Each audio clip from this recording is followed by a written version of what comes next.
everyone. Happy Tuesday, and welcome back to Sin City Crypto. My name is David. I'll be one of your co-hosts, and today, like every single weekday except for Labor Day yesterday, we're coming at you live from our studio. On today's show, we are discussing multiple things, including a big hack at stake.com, the leading crypto casino. We're talking about Solana and Visa partnering. We're talking about MetaMask, making it easier for you to withdraw your crypto into your bank account. We're talking about that and much, much more. But first, here's your other co-host, Rob. Hola! It's your boy, Big Rob, back in the house. Welcome to Sin City Crypto. If it's your first time checking us out, welcome. We do something a little different here. We take old, boring, and stale information in the crypto ecosystem, and we package it up in a fun, sexy, and a lot of times different way. And we also make fun of each other, and we look at memes. Wow. That's right. Before we get into any memery, I would like to give a shout out to channel sponsors. First up is Cam's Blue Wire Technology. If you want to learn how Cam's Blue Wire Tech can help your business scale your IT, your networking, and your cybersecurity, visit bluewiretech.com or simply click the link in the description of this video. That way you can focus on making money for your business. Also, big shout out to new channel sponsor, Radix. Today's show is also brought to you by them, Radix, Radically Different DeFi. So big shout out to them. If you want to learn more about Radix, the ecosystem, what they're doing, how to use their wallet, all the fun stuff, visit radixdlt.com or click the link in the description of this video. We have a big upgrade coming up in the Radix ecosystem, the Babylon upgrade on September 27th. We are going to be joined by their CEO, Pierce Ridyard. Around that time, it's going to be very, very exciting. So big shout out to them. Also, big shout out to all the people that survived Burning Man. No, seriously, I'm not like, I know I said that funny, but that was crazy, right? Stuck out in the middle of the desert, having to ration food and water. And yeah. But anyways, you know, Vegas, we had a lot of rain. We had more rain in 2 days than we did all like the last 10 years combined. And folks, this is you in Vegas. It's time to abandon ship. And well, I'm just curious, you know, he's got water leaking into his car. And my question is, why in the world does you got your windshield wipers on, bro? I don't understand. Anyways, so there we have that. We also have Doctor, show me where it hurts. Me in my 30s.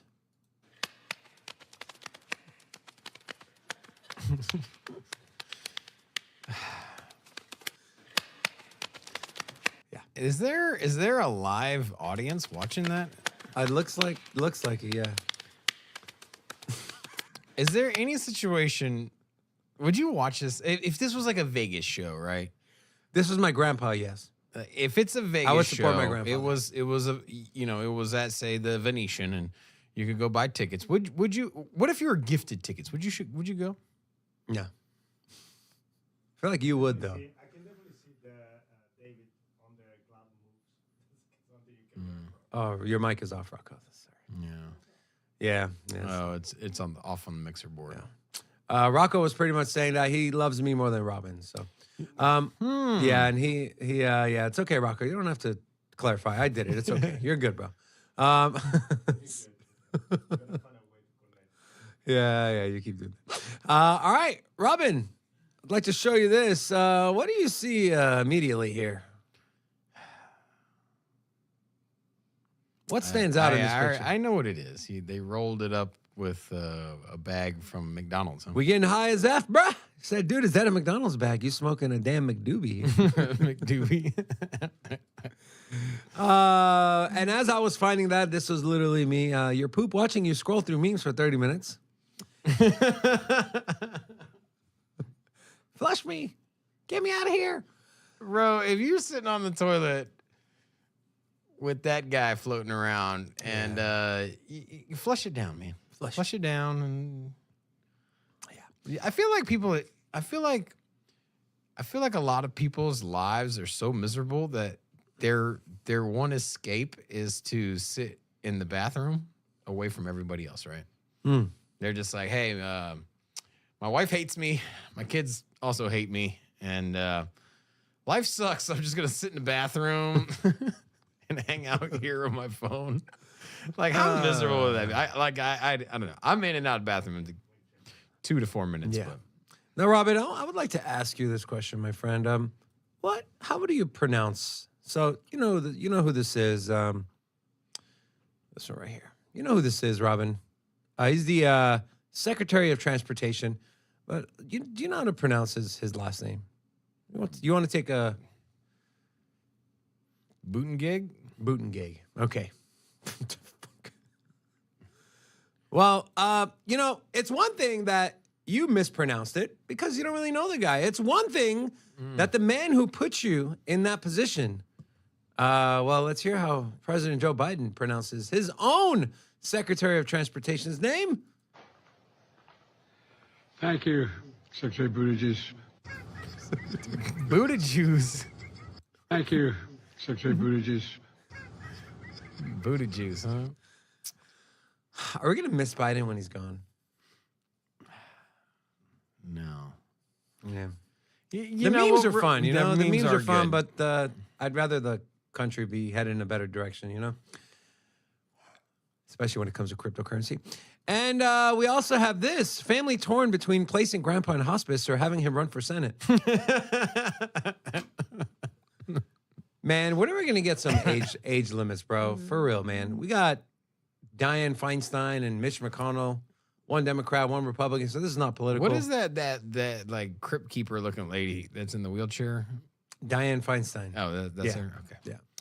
But listen, Man, honestly, though. she gave up power of attorney to her daughter, And she's voting in the Senate. and she's still voting. That's what I'm saying. So she It can't doesn't even make sense. she can't even balance her checkbook legally. Somebody else does it, but yet she can balance the economy, right?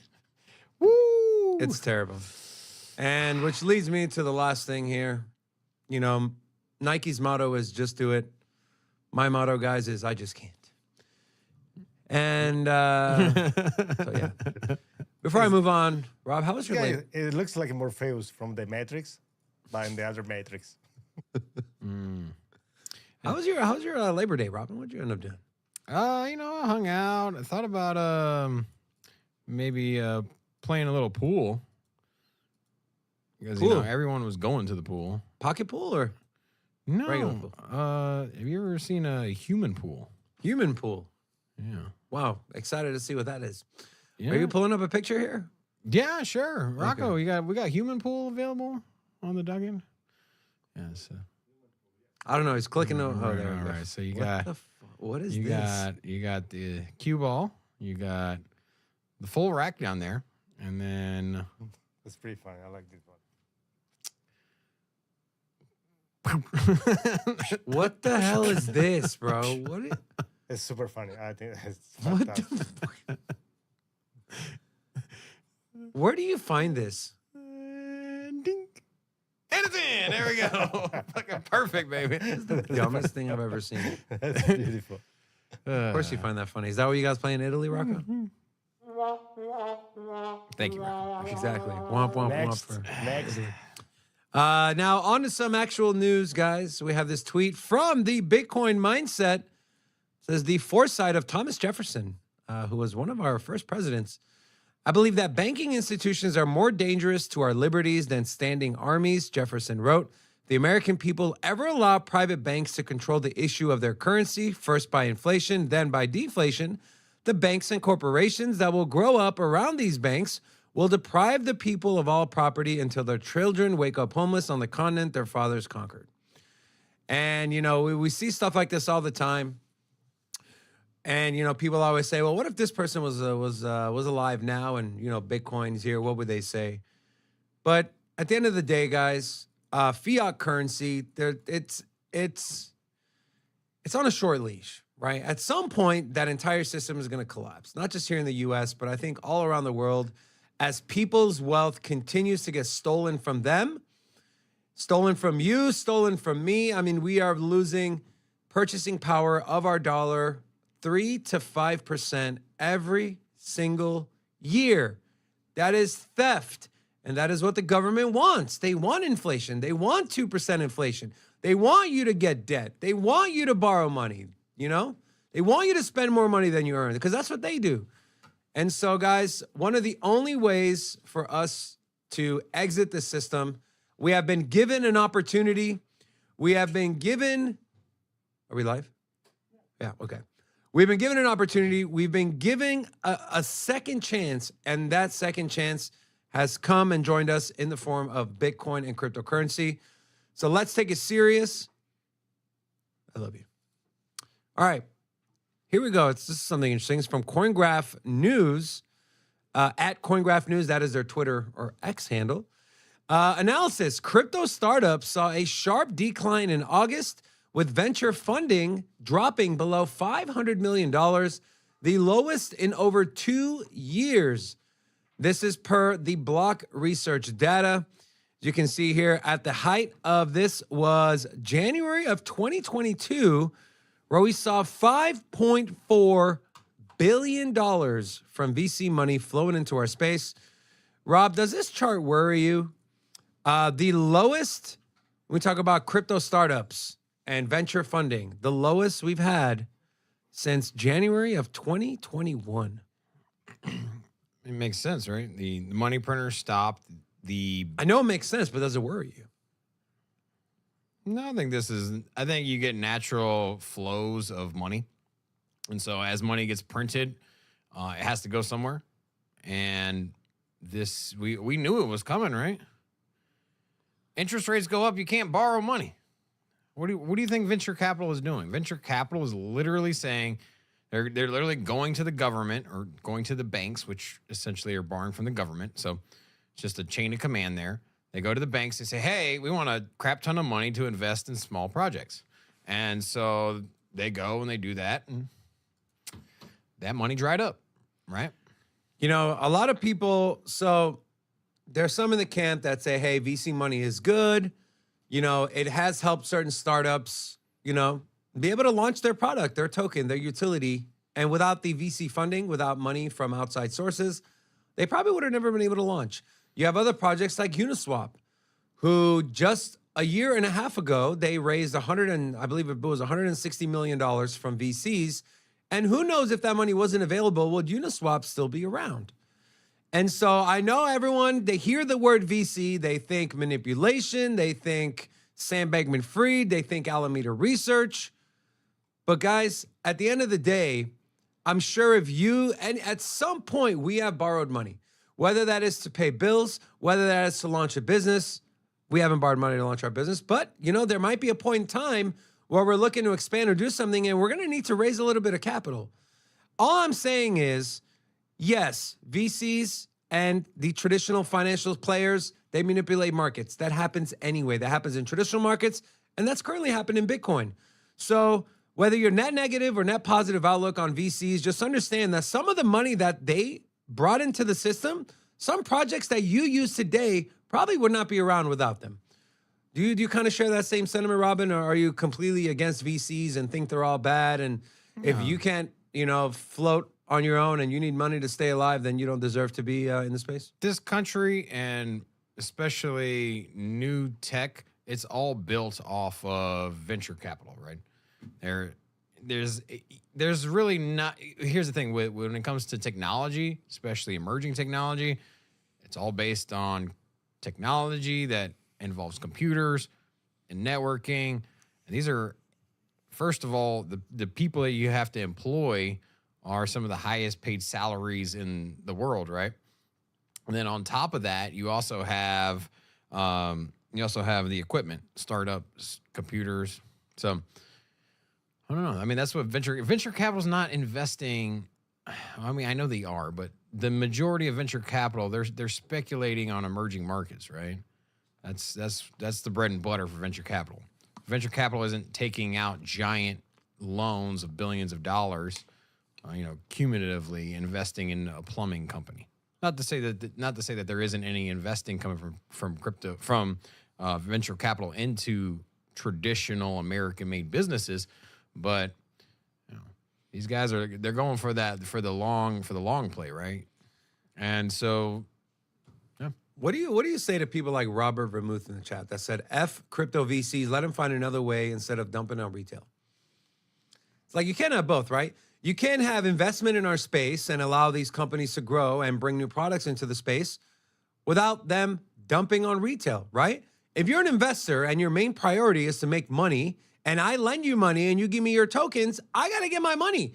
I can't use your tokens to pay for my, right? They get the building going, right? They get the infrastructure started. And then what you got to account for is that you're not going to be able to find these small projects, right? And so you're not going to dump tens of thousands of dollars. You know, you're not going to have thousands of people dumping thousands of dollars into a project nobody's ever heard of. That's just an idea, right? I mean, there are people, we're just not going to find enough people to do that.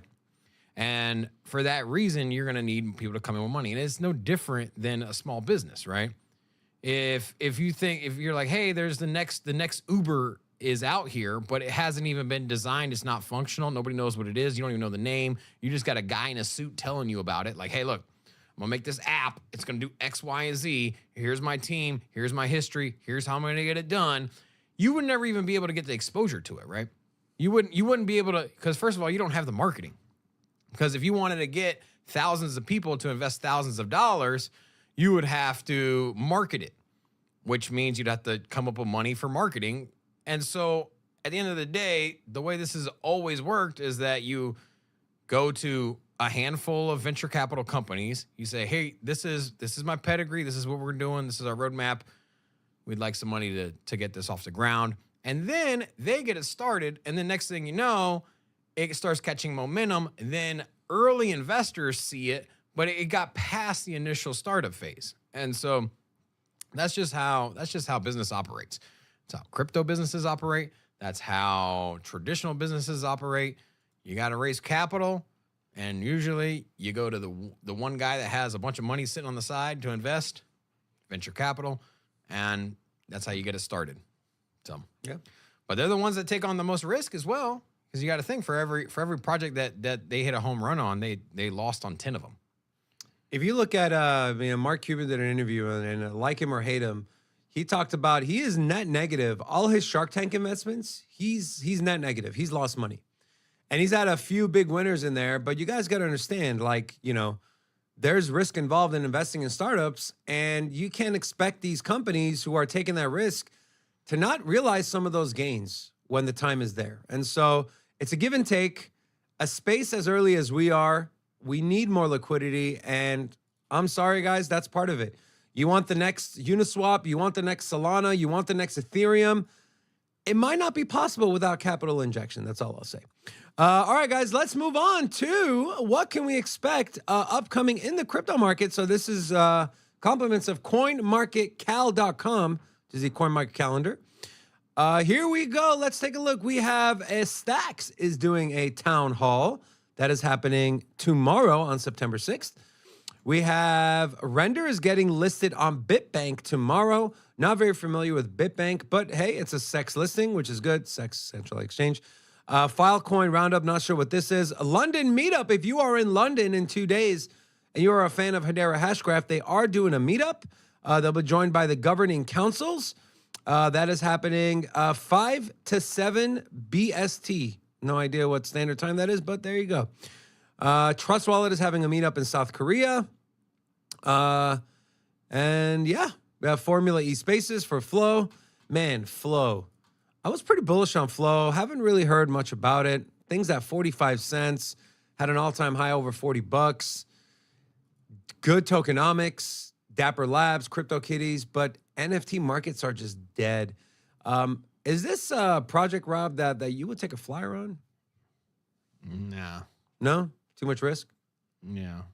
I'm just sticking to the top projects right now. Still top 100 crypto projects. Okay. All right. Guys, Rob, why don't you take some time and show some love? And I don't know if I'm gonna have enough. My computer's not acting right. that's because you got a Dell, bro. I do got it. It just doesn't. Thank you. Appreciate it. I got it. It's just not very responsive today. I just got to click 8,000 times to get it to move. I can take over. Okay, No, I was yeah, just go saying. ahead. You Go can, ahead. You want to Yeah. give some love to the chat? Oh, I thought we were doing the. No, yeah, no, I no. can't do that either. You can't do love chat. Everything's frozen here. Everything's frozen, but that's okay, guys. I'm not frozen. I'm here, guys. If you're new here, say hello. We'd love to drop an hola back at you and personally welcome you. Also, guys, make sure to hit the like button. We're at 138 viewers and only 58 likes. 58.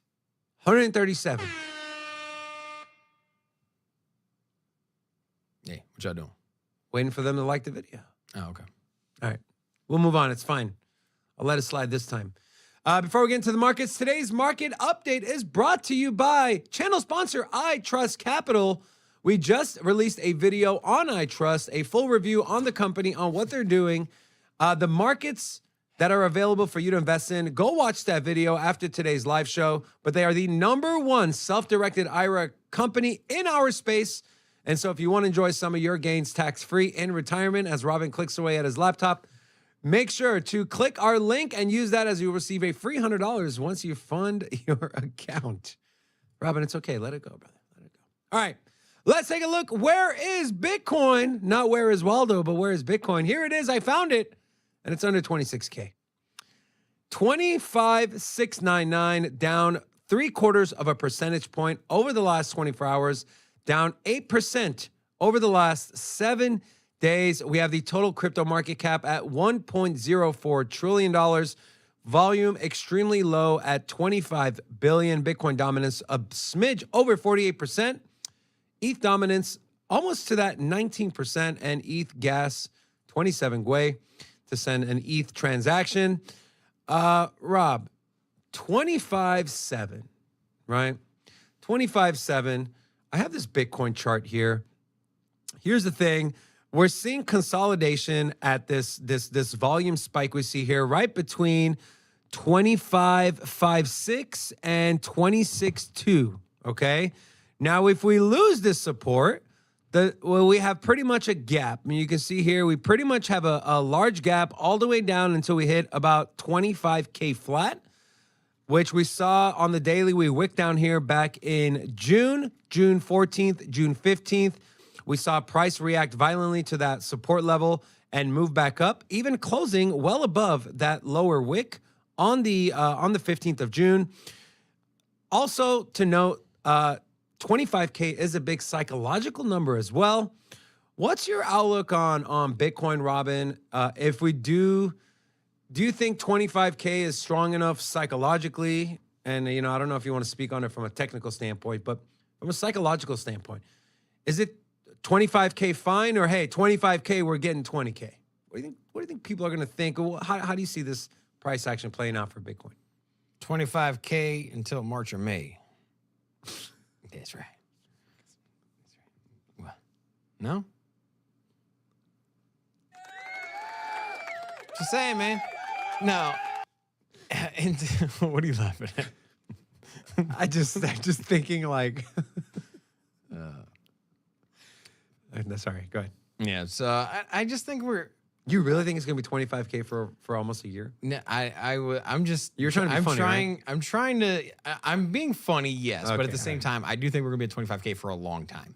Will it How be long is a for long a time? year? Okay, no. For a year, no. But I honestly, I think till October when the ETFs. Okay, so another month. Yeah, I think we bounce it around between 20 and 30,000. Okay. Until then, I know it's not what everyone wants to hear, but it's only what is it? A month and a half away. Why not, though? Why not? If, guys, here's the thing. I'm okay with Bitcoin being at 25K for the next 6 months. It gives me more time to buy. If your long-term thesis and your long-term hypothesis on Bitcoin is bullish and that it's going to do everything we talk about on the show, and you're a full believer in that, it's not going to zero.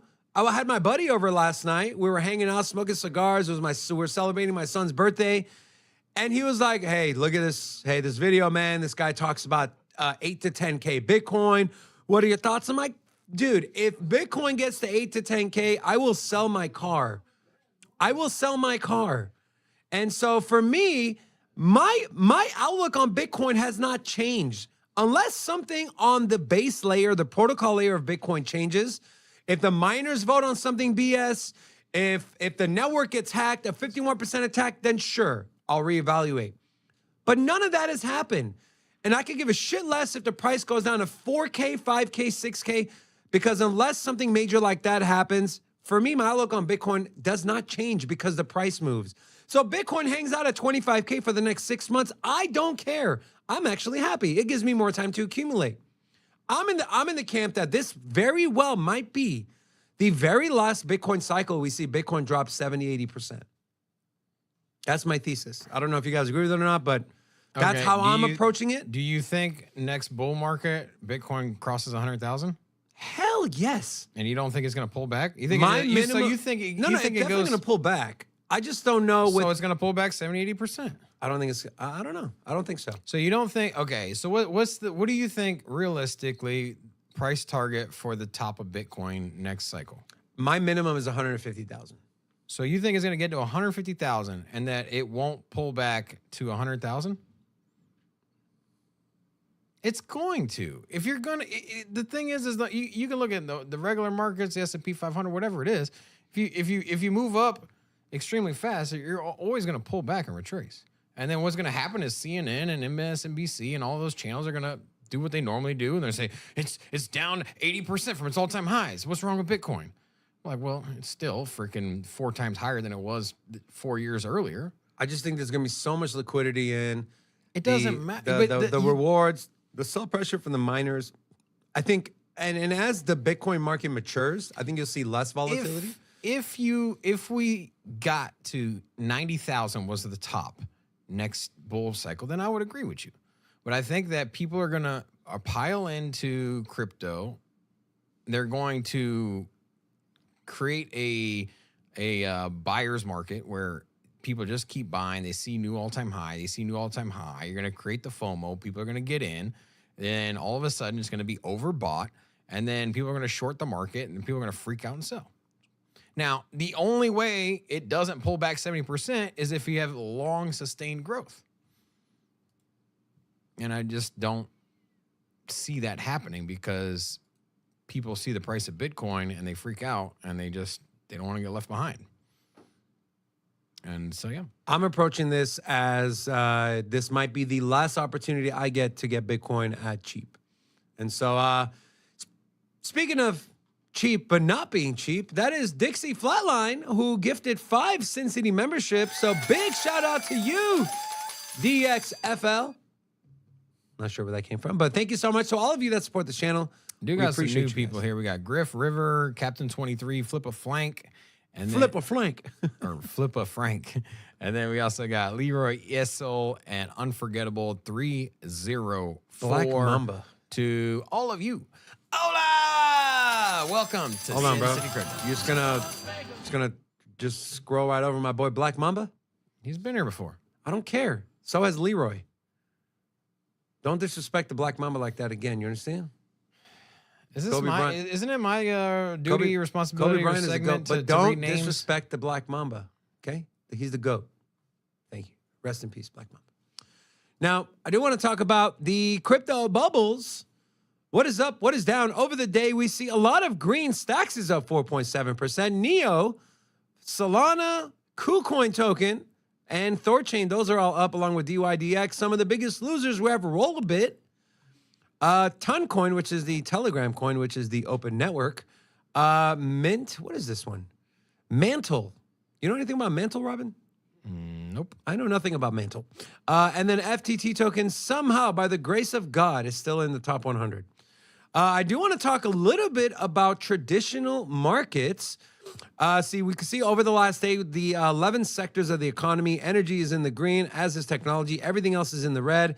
If we zoom out to the week, technology, energy, communication services, almost everything is in the green with utilities taking the biggest L. And then if we go over to the 1 month and the 3 month, guys, this is a little alarming. We have energy. And when you think of energy, right, you have the crude oil stock, stuff like that. That is up 4.8% over the month. But over the last 3 months, it is up almost 15%.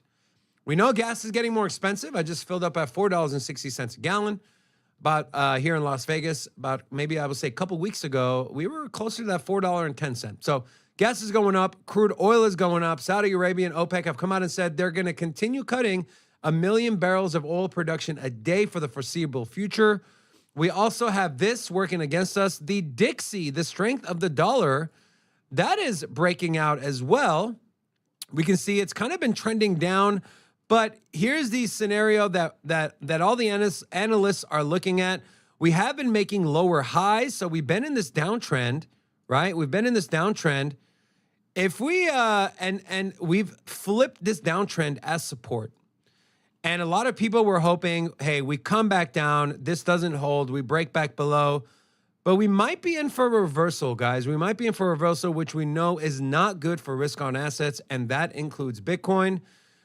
This could be, this could answer some of the questions as people ask, hey, why is Bitcoin crashing?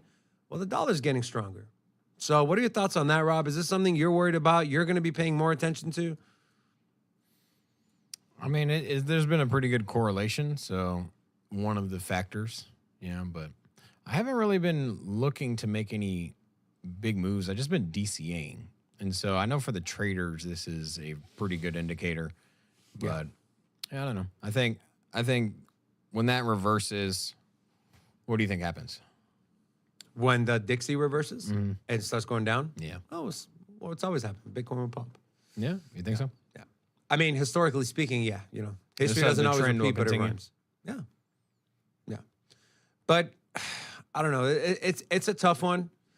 But, I think eventually Bitcoin is just going to, because gold kind of does its own thing, right? Obviously when people start freaking out about currency, gold starts to go up. But gold has been pretty steady, climbing. I think Bitcoin's going to eventually get there, man. I really do. It's going to be seen as digital gold. And as that market matures, I think it'll move a lot. I think it'll care less about what the Dixie does. It'll care less about what stocks do. It'll care less about what technology stocks do. And it'll do its own thing, man. And up and to the right, that is what I believe. When you have a scarce asset like Bitcoin, there you go. All right, let's move on to some of the biggest news of the day, starting with, as we are Sin City Crypto, and we are home to the best casinos in the world. Well, an online casino just recently had a hack. Crypto casino Stake.com resumes operations after a $41 million hack. On Monday, August 4th, one of the leading crypto casinos, Stake, owned by Australian billionaire Ed Craven, reportedly experienced a $41 million hack across several blockchains. And I want you to pay attention to how many times in this article they say alleged hack. Alleged hack. Alleged hack. Alleged hack. It's interesting, some of the conspiracy theories that are floating around, but nonetheless, blockchain security firm PeckShield noticed the unusual transactions and told Decrypt, which is a crypto media outlet, that the transfers looked suspicious and went on to ask if the platform was under maintenance. To which Stake said no. The alleged hack was related to a private key leak. Man, we're seeing more and more of this, right? Private key leak, people losing their private keys. And here's my thing, you guys, okay?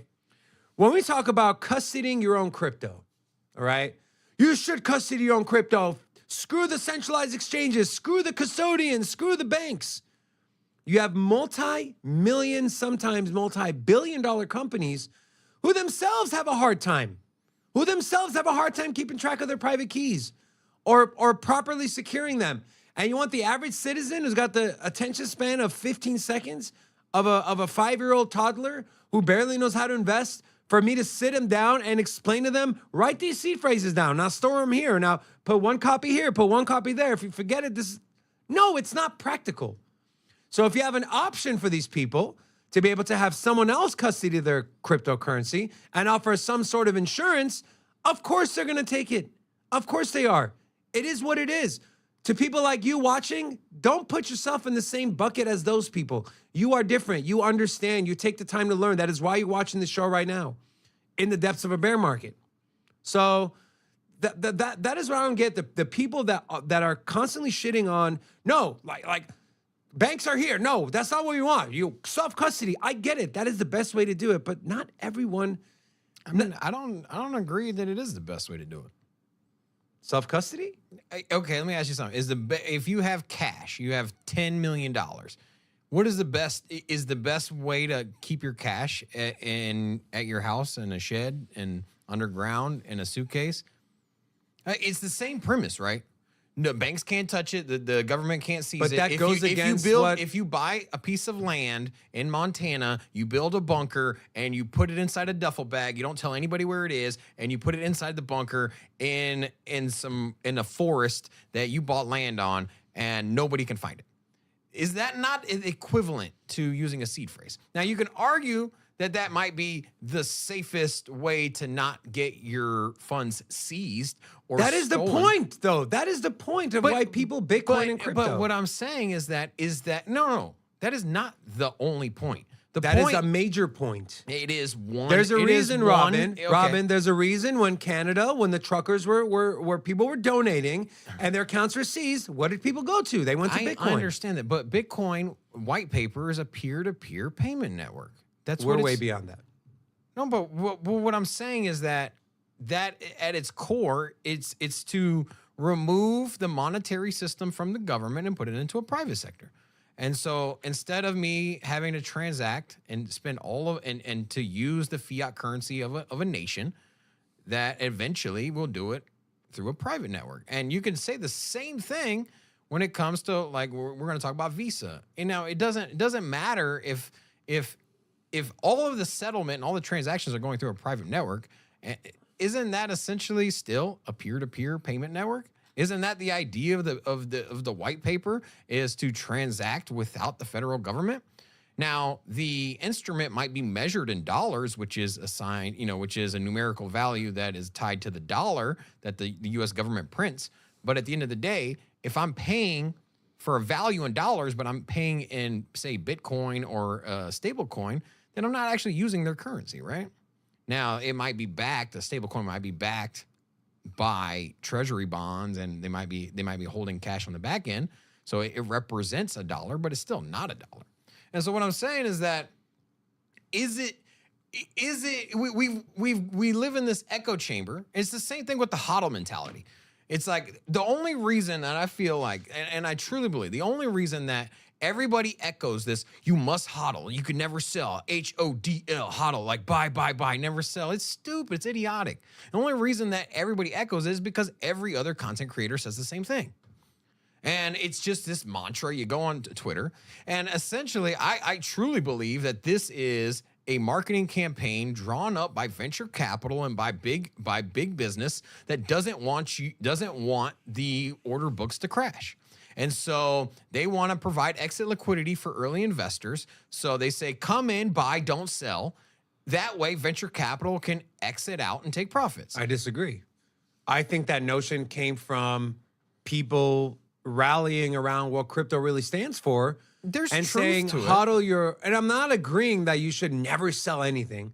I have said that I will never sell my Bitcoin, but that doesn't mean my altcoins I'll never sell. Then let's just, but the HODL mentality has been that drum has been beaten Yes. for altcoins. But so if you remove, let's No, just say you no, no. remove the Altcoins, top no. 5 coins, or top 10 coins are out of the question.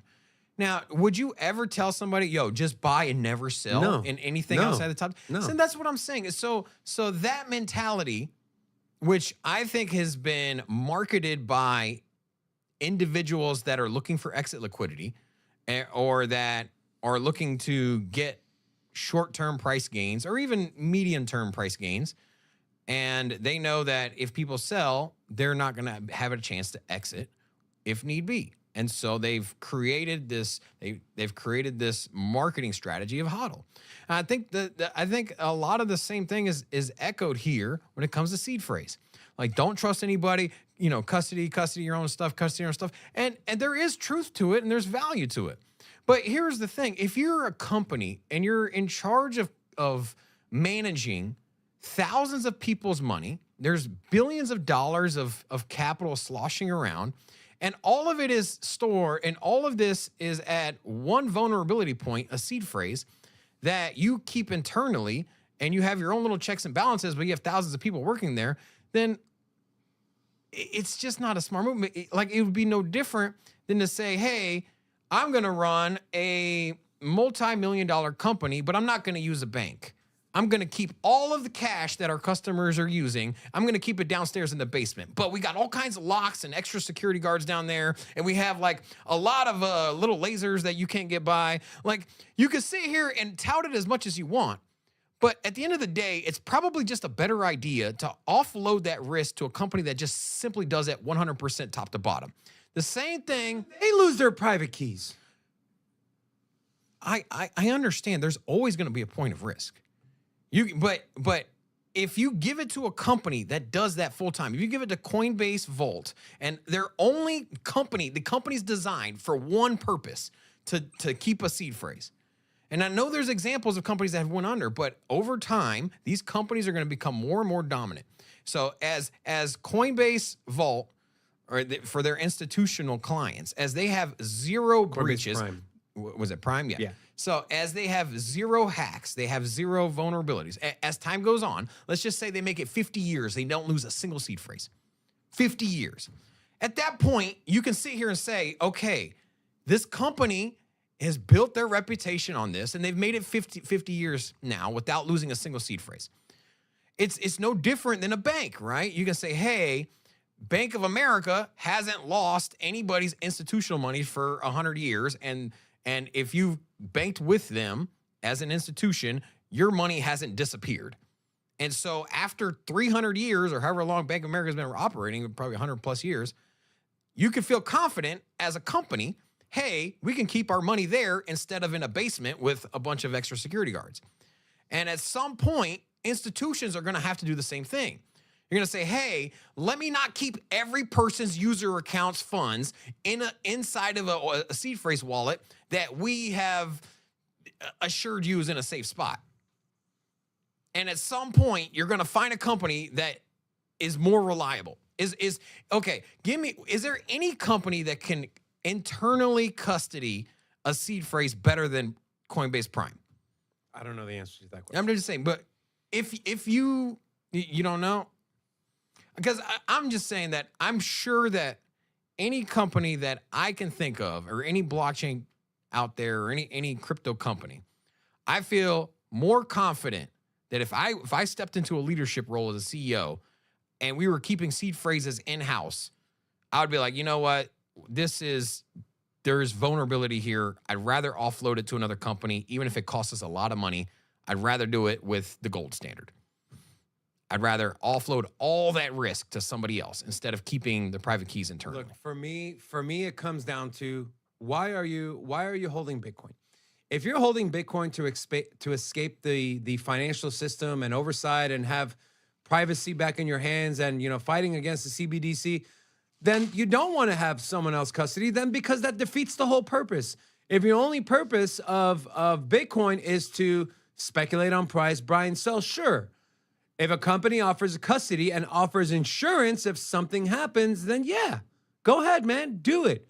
It's less risky than to have your own seed phrase. I'm just saying the majority of people, maybe not a majority, but a lot of people got into Bitcoin and have Bitcoin to hedge against governments, to hedge against seizure, against centralized entities, and handing your keys over to them defeats the entire purpose. So there's two sides of the story here. But moving on back to just to wrap up this Stake article here.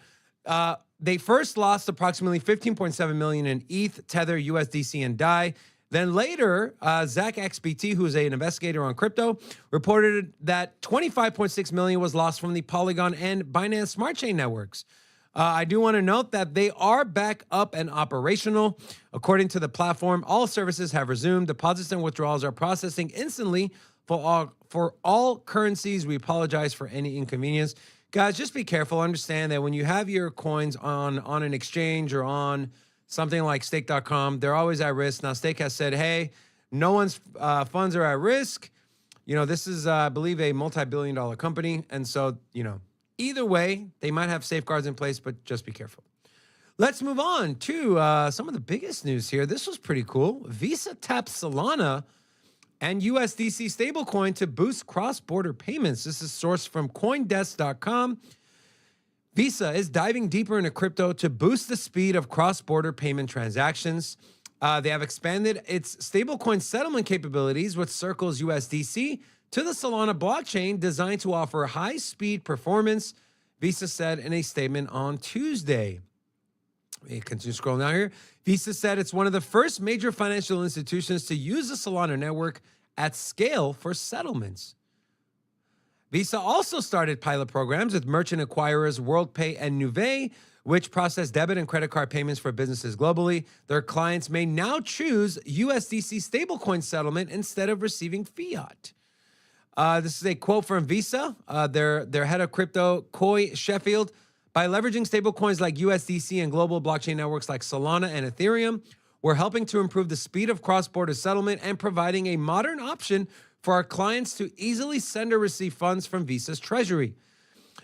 This is intriguing to me because you guys understand that every time you swipe, Visa gets paid, right? Every time you swipe a Visa credit or debit card, Visa gets paid. And who pays for that is the merchant, right? If I have a store, a grocery store, I have to pay anywhere between a 1 to even as high as 3% on cards like American Express transaction fee every time someone uses Visa. And so Visa understands that blockchain, the blockchain and the infrastructure is gonna disrupt payments. It's faster, it's cheaper, and it settles immediately. So they understand that if people leave their little network of Visa or MasterCard, they stop getting their fees, they're gonna go out of business. So they see that, and that should make you bullish. When a company like Visa sits down and says, we got to get in on this because this is going to completely, in the future, eradicate how we pay for and buy things. What are your thoughts on that, Robin? Do you agree? And also, what are your thoughts on them picking Solana? So a couple things. So you're mentioning. So your kind of stand on this is that Visa is nervous of incoming competition, and so they don't want to get left behind, right? It'll literally take them out of business. Yeah. I like to look at it for exactly what it is at its headline. I think that Visa has found a way to save money by using blockchain, because otherwise they use outdated payment rails. They use the SWIFT network, especially when it comes to, and why are they doing this on cross-border payments? Because those are the ones that take the longest. Those are the ones that are the slowest. Those are the ones that take 3 to 5 business days. Yep. Those are the ones that takes $50 in transaction fees, per person. Now, I'm sure they can probably batch transactions in some way through the Swiss system, but and I don't know exactly how it works. But I'm just saying that I think they're taking advantage of technology that's cheaper and faster. And so, yes, at the same time, they may be hedging themselves against being boxed out of a market that is essentially cheaper. But I think they just simply were like, I think there's some people in a boardroom that are like, hey, guys, we could save 3%, or we could save 2% or 1%, whatever it is, on these cross-border payments by using blockchain. Like, it's faster and cheaper. And at the size of Visa, 1% is in the terms of billions of dollars. But Robin, how would they? And I'm not a credit card merchant specialist. So, but how would they be saving money if they're the ones that take that 1, 2, 3%? Because Visa uses, that's their network. Yeah, but their network runs off the back of the Swiss system and other banking channels. They did not create the network.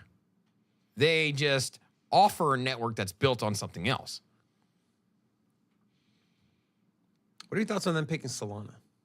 Why not Avalanche?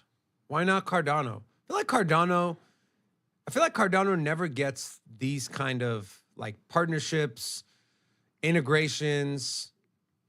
So because Cardano's reaching a point of decentralization that it's harder for them to make handshakes that can please big companies. So when you get the same reason they're not using Bitcoin in the Lightning Network. Lightning Network is just as fast as Solana, right? Hypothetically. And why aren't they using the Lightning Network? Because the CEOs and board members of Visa can't sit down and talk to Bitcoin founders, right? They can't say, hey, this is how we want to run our network. No, it's a That's computer not true code. because Bitcoin CEO was summoned to testify in front of Congress. So with that, you can have somebody that can sit down with the CEOs of Visa or board members or whatever it is, people that are making the decisions on how this operates. They can sit down with them and say, hey, this is how we're going to operate your network. This is how we're going to make it work. And we're going to do it by X, Y, and Z. Here are some assurances. This is how the business model will work. And then Visa can be like, can you put this and this and make sure that this happens? Sure, we'll add that in. Because, hey, let's not kid ourselves. Solana is more centralized than the competitors. And, hey, there is one thing they're known for. It's speed, right? Speed, some centralization, at least more than the competition. And they also have a lot of venture capital behind them. And so when you have a lot of venture capital, these guys also work with the big companies. And so when you partner with venture capital, most people just think, oh, hey, they're getting money from venture capital. No, you get their full Rolodex of contacts. You get all of their partnerships. And so if you go in with venture capital, that's kind of like the deal, right? You partner with this venture capital, you give them exposure to the project, and then at the same time, the people at venture capital are like, hey, we're going to invest in you. You can use this, and this. These are all of our marketing companies. Also, if you need payments solution, we work with this person. Hey, you need banking or whatever it is, insurance. They have all of those accounts for you, or at least they already have those people they work with. So they tie you in with those. And the same thing, like let's just say you're venture capital and you're selling designer clothes. Or say you're a retailer, you just started a new company, you're selling designer clothes. You go with a venture capital company that has connections in China or connections in markets that have cheap labor that can set up warehouses. Those are the connections that you get from venture capital. And so venture capital is invested in Solana. You don't think that they're going to connect them up with high level ranking people that are inside Visa? Where do you think venture capital gets their money from? All of those buddies, they all play golf and hang out on yachts for people that hang out at yachts. And those people are execs at high-level companies. And so they just bridge them together. Okay. It's not a coincidence. Venture capital people, those are the guys throwing the big parties. And then who do they invite? Politicians, CEOs, board members. That's who goes to the parties. Then they're all sitting around having drinks. And then they're like, you like that party, right? Hey, Solana, that's our boy. We invested in him. Can you use him? You need crypto, right? Did you just gender Solana? What if it identifies as a girl? Speaking of identifying, I'd like to identify channel sponsor Cam's Blue Wire Technology. If you want to learn how they can help your business scale, visit bluewire.com. Big thank you to them. Big thank you to our other two channel sponsors as well, Radix and iTrust Capital. Guys, go check out our merch store, inandoutcrypto.com. Where you'll not only find Sin City Crypto merch, but you will also find other merch as well from some of your favorite projects. You have, what do we got on there? We got SHIB, we got Ethereum, we got Bitcoin, we got Cardano. We got a bunch of stuff on there, not just for you, but if you're a lady, for yourself, or for your lady friend, for your dog, for your car, for your bird Larry. Do you have any bird stuff on there, Rocco? What is it? On the merch store, any bird clothing? Bird clothing, yeah. I didn't get that far yet. We didn't get that far yet. Coming soon. Speaking of coming soon, come soon to our Twitter handle and follow us at Sin City Crypto 1. If you want to support the channel, there's plenty of ways to do so. Also, tomorrow we have Miss Teen Crypto joining us, so make sure to come back. With that being said, Rocco. Guys, thank you so much for starting your week with us. We appreciate you. Come back tomorrow, same time, same place. On behalf of all of us here at Sin City Crypto, we love you guys. Till tomorrow. Peace. Sin City Crypto. Everybody know we here for entertainment and info. Gonna show you how to get that big dough. So every day stay tapped in for big facts, no capping. With Bitcoin, if you're in, then you win. We divide the pie with no fraction. It's Big Rob, David. I split the game, but they gave it. Name the coin is your favorite. I got dry powder, why save it? To the OGs, new beginners. Special shout out to the well members. Buy a dip, sell winners. Ain't really nothing you can tell sinners. Tune in for the latest new flavors. They gonna teach us mean coins. They polarizing like barbecue chicken pizzas. I laugh with a major grin. Laggers, we trade them in. Baddies, they came to sin. And sinners gon' play to win. Screaming, hola, till my bags are flowing over. Hold ya to the moon and to the solar. Won't I? Don't be letting FOMO control ya. It's over.